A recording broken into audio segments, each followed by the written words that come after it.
πράγμα κάθε μέρα. Δουλεύω ναι για να τα βγάλω πέρα.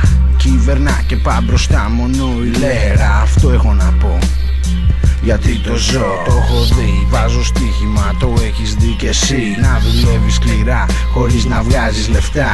Οι μισθοί δεν ανεβαίνουν κι όλα τρέχουν μπροστά. Τρέχω κι εγώ για να προλάβω, μήπως δεν είναι αργά. Όμως τις μέρες μας το πρόβλημα δεν είναι μόνο αυτό. Μας δημιούργησαν ανάγκες, π.χ. το κινητό. Καταναλωτικά δάνεια, όρια πιστωτικά. Μας τσακίσανε, μας κάνανε σκατά.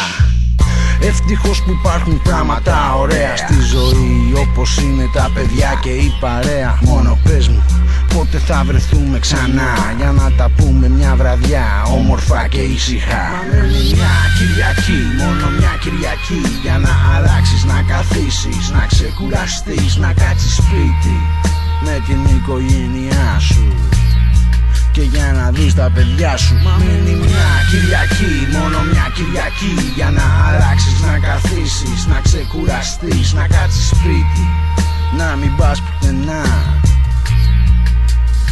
για να ερεμήσεις. Η Κυριακή πέρασε και ήρθε πάλι η Δευτέρα.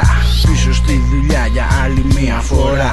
Χαβαλέ κάνα καφέ, γιατί η ώρα δεν περνά. Όταν σκέφτομαι τα χρέη ξενερώνω διπλά. Τρίτη, Τετάρτη, Πέμπτη και Παρασκευή έχω λείψει στο μωρό μου και θέλει να με δει. Έχω ένα γιο που είναι μωρό και δουλεύω γι' αυτό, αλλιώς θα την είχα κάνει εδώ και καιρό. Δεν ξέρω τι, δεν ξέρω πως, πίσω ρέμα προς γκρεμό. Στο παιχνίδι αυτό τουλάχιστον δεν είμαι μοναχός. Είναι κι άλλοι πιο μεγάλοι, πιο μικροί στη ζωή. Μήνας μπαίνει, μήνας βγαίνει και ούτω καθεξή.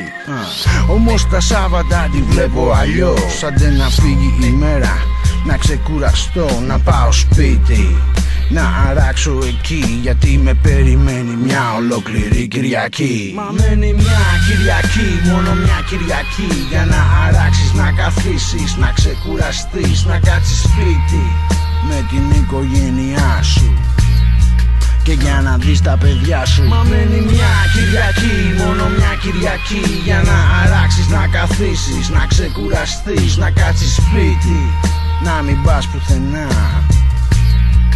έτσι για να ηρεμήσεις.